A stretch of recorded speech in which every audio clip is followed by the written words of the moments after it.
Hello students, how are you all? I hope you are good and learning well. In this video, we'll be starting with the new chapter from your English grammar portion, that is verbs. Easy, right? So verbs is the thing you are learning from class 1, but there is also level up in each classes, right?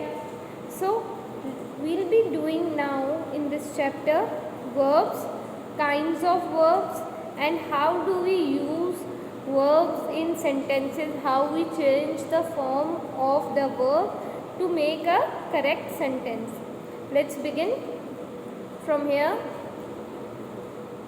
A verb is a word that tells us about what a person or thing does or what person or thing is.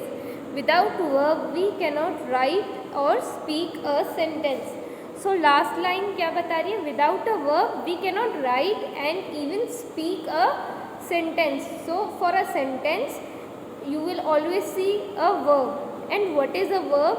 In simple words you can say verb is a action words that tells us what person or thing does. What action, you can say what action the person or thing does, and you can say the state of a person or a thing. How state, I'm not talking about the states of India, states like in India. State is कि वो उसकी position क्या है. If I say table is kept there, for example I am saying table is kept there, तो verb क्या है इसमें? kept. तो इसमें क्या है कि जो टेबल है वहाँ पे रखा हुआ है, तो kept means रखा हुआ, तो this is the verb. हमेशा आपको कोई ये नहीं कि जब आप कोई वर्क कर रहे हो या कोई अगर थिंग अगर मोशन में हो या एक्शन में हो तभी उसको वर्ब कहेंगे. The state of a person और a thing is also verb. For example जैसे मैंने थिंग, नॉन लिविंग थिंग का तो मैंने आपको एग्जाम्पल दे दिया. इफ़ आई से द पर्सन इज स्लीपिंग, तो उसकी पर्सन की क्या स्टेट है? स्लीपिंग स्टेट है. द पर्सन इज ड्रीमिंग, तो ड्रीमिंग क्या है? उसकी स्टेट है. And if I say that person runs very fast, तो रनिंग क्या है? वर्ब. स्लीपिंग क्या है? वर्ब. kept क्या है? verb. We'll be seeing lots of verbs in this chapter. So let's begin with the first kind of verb, that is transitive verb. From here, and you can make star over here because this line is very important. A verb that requires an object, you can underline object in your book here. A verb that requires an object to complete its meaning is called transitive verb. So एक verb जिसको एक object की need होती है sentence में for a complete sense, for giving a complete meaning, that is called a transitive verb. एक ऐसा verb जिसको object की need होती है to give a complete meaning, that is called transitive verb. So here what you need to remember is कि in transitive verb आपको कहीं पे भी अगर object के साथ verb दिखाई देगा, verb plus object, and object कब होगा? जब subject होगा. So you can say subject verb plus object. तो ये क्या उसको बताएगा? It will give a first of all complete meaning. and अगर object है तो उस वाले verb को अपन कहेंगे transitive verb. Let's see examples. First, she smells. What does she smells? She smells a rose. तो smells क्या था? in pink वो verb है. You will say कि smell अगर वहाँ पे अगर वो कर रही है तो means कुछ क्रिया कर रही है. But what she smells वो clear नहीं था, complete meaning नहीं था, तो उसमें अपन ने क्या ऐड करा? rose, एक object. She smells a rose. तो now it is giving a complete sense. तो she क्या था? subject. smell क्या है? verb. that too transitive verb.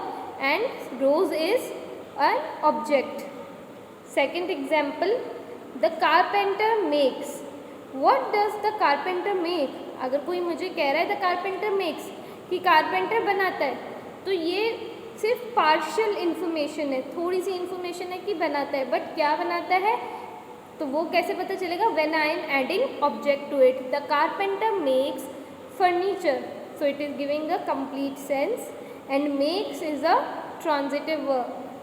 In the above sentences, the verb smells and makes alone do not make any meaning. What I told you कि अगर मैं सिर्फ कहूँ make, smell, तो ये अकेले कोई meaning नहीं देंगे. So some words are added to make a complete sentence. In sentence A, what does she smell? Rose. The word rose is object of the verb smells. Verb जो किसका object है? रोज किसका ऑब्जेक्ट है? Verb का, transitive verb smells का. In sentence B, what does the carpenter makes? Furniture. The word furniture is the object of the verb makes. Now here you can underline, I will tell you later. Here you can mark this question, what does. Same in this line, what does. तो अपन ये question verb से put up करेंगे. जो भी verb से अगर अपन question put up कर रहे हैं कि व्हाट डज कारपेंटर मेक्स, तो मेक्स क्या था? वर्ब. अगर मैं वर्ब के ऊपर, अगर ये वर्ब को, किसी भी ट्रांजिटिव वर्ब को अगर मैं क्वेश्चन करूँगी व्हाट, whom, तो जो भी आंसर आएगा that will be an object. This I will tell you briefly in the coming PPT कि मैं ये क्वेश्चन पुटअप करने के लिए क्यों कह रही हूँ. And here we see the word transitive. तो वर्ड ट्रांजिटिव कहाँ से डिराइव हुआ है? ट्रांजिशन मीन्स एक चीज़ से दूसरी जगह पे जाने को ट्रांजिशन कहेंगे. तो जो वर्ब था वो ऑब्जेक्ट सब्जेक्ट स्टार्ट कर रहा था एंड ऑब्जेक्ट पे फिनिश हो रहा है. तो there is a transition of verb from subject to object. अपन कोई ना कोई काम देखेंगे जो एक चीज़ से शुरू हो रही है एंड एक चीज़ पे ख़त्म हो रही है. सो इस ट्रांजिशन की वजह से इस वर्ब को कहा है transitive verb. Let's see more example to understand well. Transitive verb are the action verbs, okay, that are have an object to receive the action. Means जो ट्रांजिशन हो रहा है तो स्टार्ट किसी चीज़ से हो रहा है और रिसीव मीन्स कोई भी और चीज़ उस पर रिसीव कर रहा है. जो वर्ब है वो कहीं और जाके एंड हो रहा है. Let's see the actions, sorry examples. I bake some cookies. So here baking is the verb and baking start किसने करी? मैंने करी. एंड एंड किस पे हुई? कुकीज़ पे. So you will see transition. Next example, I ride the bicycle. I move the chair. So now object are of two kinds, direct object and indirect object. I hope कि आपने पहले पढ़ा हुआ. so we'll be doing quickly कि direct object क्या होते हैं, indirect object क्या होता है. Similarly जैसे अपन ने verbs के 3 kinds पढ़े, same way object भी 2 kinds के होते हैं, direct object and indirect object. so what is direct object here? Direct object is usually a thing. अगर आप सेंटेंस में कोई थिंग देखोगे तो वो क्या होगा? Direct object. And indirect object is usually a person. Means ज़्यादातर, means it is not a rule कि अगर डायरेक्ट ऑब्जेक्ट कोई थिंग ही होगा एंड इनडायरेक्ट ऑब्जेक्ट कोई पर्सन ही होगा. बट यूजुअली मीन्स ज़्यादातर इनडायरेक्ट ऑब्जेक्ट पर्सन होगा एंड डायरेक्ट ऑब्जेक्ट कोई ना कोई थिंग होगी जो एक्शन सब्जेक्ट कर रहा है. और वो एक्शन अगर किसी थिंग के ऊपर कंप्लीट हो रहा है then it is a direct object. And अगर वो सेम एक्शन या वो सेम ट्रांजिशन अगर किसी पर्सन पे ख़त्म हो रहा है then it is a indirect object. Let's see with the example. So above the line is saying same thing. There is a transition of a verb to from till object to complete the meaning. She played the piano. तो played क्या है? Verb. And direct object क्या है? Piano. Piano is a thing, तो ये direct object हुआ. Liam will release 5 scenes. तो will release क्या है? वर्ब. एंड डायरेक्ट ऑब्जेक्ट क्या है? 5 scenes. Next, transitive verb has direct object and also I will write indirect or indirect object also.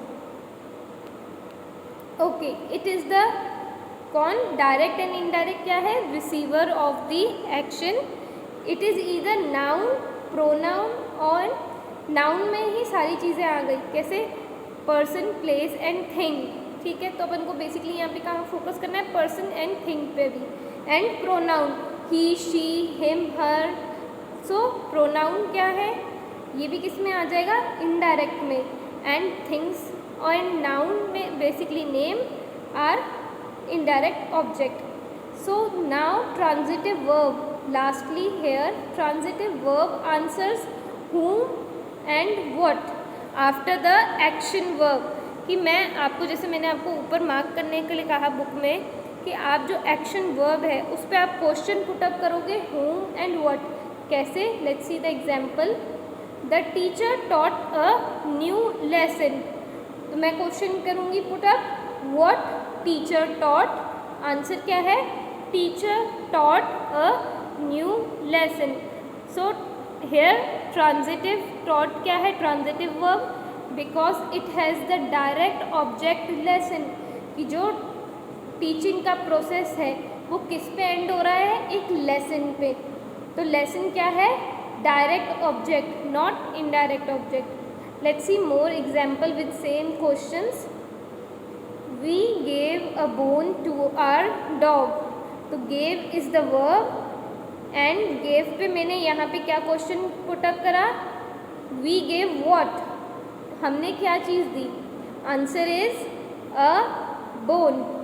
तो bone क्या है, डायरेक्ट ऑब्जेक्ट. एंड अगर ये सेंटेंस यहीं ख़त्म हो जाता तो डायरेक्ट, अगर फुल स्टॉप होता अ बोन के बाद, so this sentence will be ended. But आगे क्या है, बोन टू आर डॉग. तो अगेन मैं ये क्वेश्चन पुटअप करूँगी here. Now in that case verb क्या है, गेव अ बोन.